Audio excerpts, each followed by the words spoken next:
I have this quick story that I want to share about how not having an European citizenship was actually a blessing in disguise in my life. And just like any other blessing in disguise, in the beginning you can't see the positive things that will come from that. You only see the negative parts because that's what you're living in the precise moment. And it sucked for me because I've always dreamed about going abroad. I've always dreamt about especially Europe. And back when I was 21 years old, I went to the UK for the first time. I was invited by a friend, a Scottish guy, and then I was in his place with his family, and I just loved Scotland. I just loved the UK because I got to see a place that had everything I wanted. I never really liked being in Brazil, and mostly for cultural reasons. It's not about getting a better paycheck because you can actually make money from Brazil, and that's what I do right now. A lot of people give me information like I don't know, like, oh, Brazilian minimum wage sucks. Yeah, but you can make 10, 20, 30 minimum wages and then it won't suck. But anyways, the thing about wanting to live in Europe after I had my first experience there would have been so much easier if I had an European citizenship.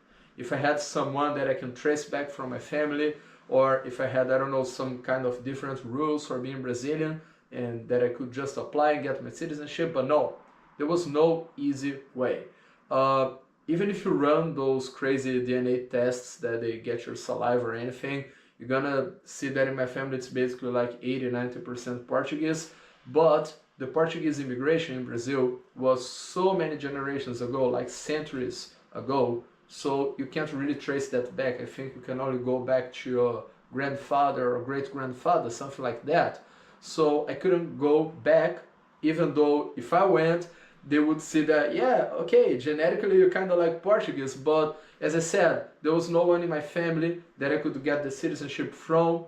The visas for high qualified workers, they're usually for people who do something outstanding, and I was 21, so I wasn't even done with my college yet. So even though I was kind of accomplished, I've always been like top in my class. I've been approved in some very good universities. I was fluent in 3 languages by the age of 18. I can learn like a new language really quickly, but none of that mattered because I didn't have an European citizenship, so I couldn't just live in Europe. Sometimes American people hear that and they don't really understand because there are different rules depending on the country you come from. So maybe you being an American or being a Canadian, you can just go to Europe for 2 years and you can actually work, maybe. But as a Brazilian, you can only go as a tourist, visa free. I can go to any country in Europe that I want for usually 3 months, or I can usually go to the UK for 6 months, but as a tourist. And I didn't want to be a tourist, even though I couldn't because I was 21. How would I provide for myself just being there as a tourist? It wasn't enough. So I needed to be in a country that I could actually work. And then again, I wasn't looking for like having a better paycheck because I've always known that I could get that in Brazil because I had all the opportunities as a Brazilian citizen. I was prepared for that. I've been to good schools and everything.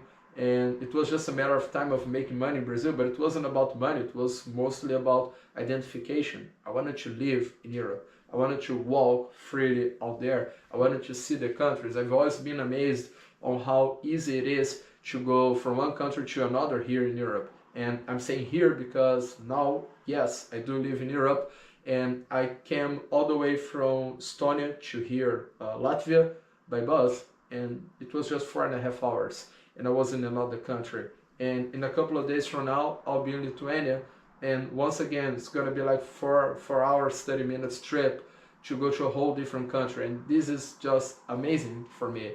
And as I said, it was a blessing in disguise because since I couldn't come to Europe in any easy way, because even like student visa, they are not so easy because you kind of have to rent an apartment for the entire year, and you gotta show that you have graduated in Brazil, and you have to prove a lot of things, and that takes money. So at the age of 21, I couldn't really get one because I didn't have anyone from my family that could support me abroad. That would be like crazy to even thinking about ask anything like that. So I realized that there was no easy way of coming here to Europe, living the way I've always wanted to live. And that's the thing, it made me grow as a professional. I'm not so sure, I believe it's the Hulk, that he was like a scientist, and then I don't know, he lost his wife or something like that, and then that made him study more, and I don't know if he created something in his lab to become the powerful Hulk. But here's the thing, without the dead wife, he would have never become the Hulk. And that's what I believe that sometimes blessing in disguise are in your life. They are kind of like this dead wife from Hulk that actually makes him achieve everything that he could.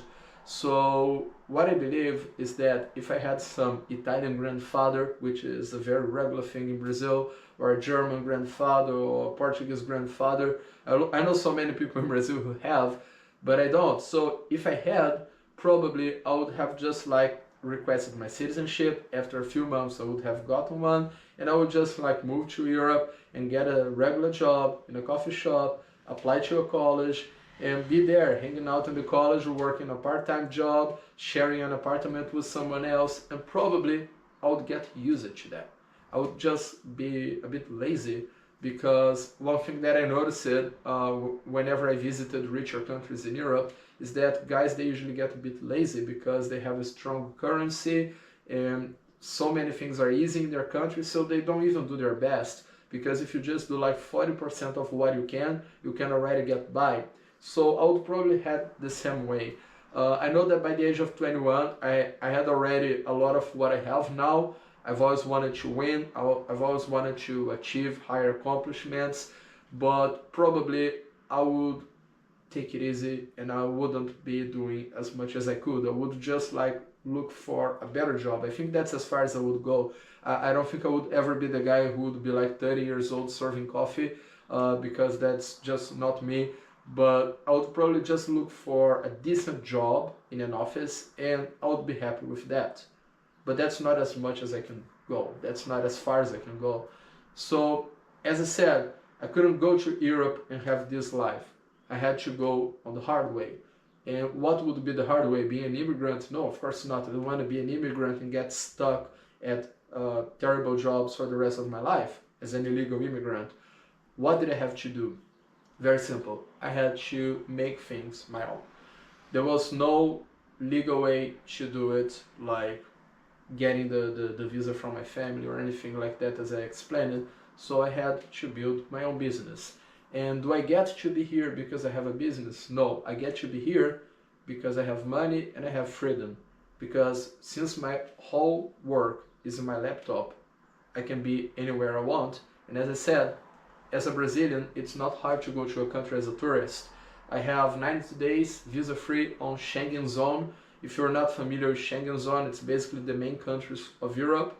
They basically form one group and I have 90 days to be around there. But I also have 90 days in many other countries that are not in Schengen. So for example, until last year, Bulgaria and Romania, they were not Schengen, so I had 90 days on each. I have 90 days on Moldova, I have 90 days on Serbia, 90 on Bosnia, 90 on Albania, 180 in the UK. I think Ireland, it's also separated. I think I also have 180 days in Ireland. I have 90 in Belarus, I have 90 in Russia, I have in Turkey. If I go to Georgia, I have 1 year in Georgia. So I don't really have to even go back to Brazil. I can just keep going from country to country, and that's actually not a burden, because that's actually something that I really like, because there are so many countries out there, so many great places. So I don't want to be like 5 years in one country. I kind of want to see them all. I want to be in some countries for a longer period of time, but I'll get there. So this is only possible because I managed to work online in my own business, not having a boss, so I can just take my computer anywhere I am and keep working while I enjoy living in the country. I was living like that last year already, but last year I was working too many more hours. This year I'm with so much more free time and I'm enjoying so much more. And as I said, if things had went through smoothly in the beginning, if I had like the citizenship just because I was born in an Italian family or something, that would have never happened. And that was actually one of the best things in my life. Of course it took forever. Of course it sucked when I had to leave the UK and go back to Brazil, taking regular jobs and living in small apartments, sometimes having to share an apartment with someone else because it was too much for me to pay.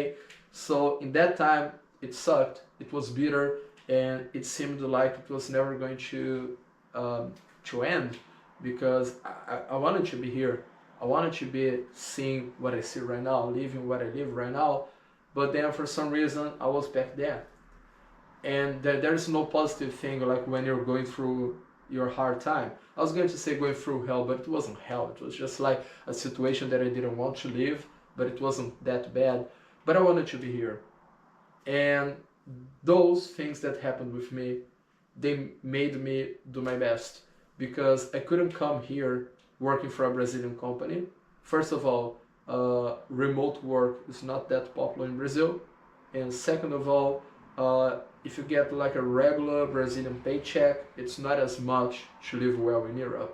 So I knew that I needed to go further than the regular Brazilian, that I needed to be on the top 3, top 2 or top 1% of money in Brazil, so I could actually come here and still live in great standards. Because I didn't want to be like the poorest guy in Europe. I wanted to come here and have a very good life just like I was having in Brazil before coming here. And as I said, those things don't happen out of the blue. It took me a while to build my business. It took me a while to learn digital marketing, to graduate in marketing, to start my first business. Then going to the second one, which was the business that allowed me to live like the way I do right now. So in the beginning I had this online English course for Brazilians because I've had experience teaching English to Brazilians before getting to work with digital marketing. So I just put that online and I was selling those courses. I had a decent number of students. They were having good results. However, I didn't enjoy the process. I wasn't a big fan of teaching English. It was just not me. I was into marketing. I wanted to talk about marketing. And then in 2021, I created my digital marketing agency. And in my digital marketing agency, I started doing Facebook ads, Google ads for clients. And I started getting like many clients, and they were paying me every month a certain amount. We had a contract, which was a great thing for me because the English course was selling well, but the English course wasn't predictable. Some months I would sell very well, and the other months not so much. But then I was already set to come here to Europe. But then pandemics struck, and then we had to stay back in Brazil. And after it was done, I was with a marketing agency with a much more predictable business model that I would know exactly what I would make by the end of the month because my clients had contracts with me and everything. And what I was making from the agency was more than enough to be in any country that I wanted to be. And none of that would have happened if I had the citizenship. I would be in a 9-to-5 job in Europe. I would be having a boss. I would be having a guy that kind of has the permission to control me all week long, that I have to lower my head in front of him. And here's the thing, it took me longer to live the life that Europeans have always lived just by being born here. But nowadays I believe that I live better than they do because I'm here living just like they are, and in the next month I'm in a different country, and after 1 month I'm gonna be in a different one. And most times I have a better apartment, I have more money to spend, and I have more freedom. I have no boss, I have my own thing, and I can say that I live a better life than most Europeans do because I had to develop myself in ways that I had never imagined that I would have to finally live this way. So nowadays, if I see a country that I just fall in love with, I can just enroll in a college because I can afford 1 year tuition, 1 year rent, and everything that I need if I decide to stay in a country. There are some other countries that I can just get a digital nomad visa because they're gonna ask for some documents, they're gonna see how much you have in the bank. I believe you have to prove that you make 2,000 or 3,000 euros a month, and that's okay. But right now I don't really feel like getting a digital nomad visa because I'm like 1 month in each country, so there's no point of going through all this process. But if someday I decide to settle down in a country, I can just get one of those. And as I said, a lot of locals, they don't have this level of freedom or this level of money that I do. And as I said, all my money comes from Brazil. It doesn't come from Europe. I live here, but my money comes from there. And that would have never happened without this blessing in disguise. So I would be applying 20 or 30% of what I have if I just had one Italian grandfather. But by not having an Italian grandfather, I had to go all the way through from learning a new profession that nobody was talking about back then, like working online and things like that. I had to learn a lot of digital marketing. I had to create products. I had to create a marketing agency. I had to learn how to negotiate, how to sell, how to deal with clients. I had to learn how to do YouTube, because nowadays I still have the marketing agency, but I also have channels on YouTube. I have channels in Portuguese, basically for my Brazilian audience. This one is a very small one, but the ones that I have in Portuguese, they're big. So I also make money from YouTube, from AdSense. I also make money from sales that I make on YouTube. People pay me for marketing consultancy, and it seems like a dream life, and none of that would have ever happened without all the years that it took to build it. If I was just born here, I would be living a 20% version of what I can live right now. So maybe you're having a hard time right now, but you don't know. Okay, so some bad situations in your life, they're just bad. They just suck, and there's nothing about it. But sometimes in 5 years from now, you're gonna look back and realize that maybe that problem that you're having was actually a blessing in disguise, because it made you grow so much and took you to a much better place than you could ever imagine before.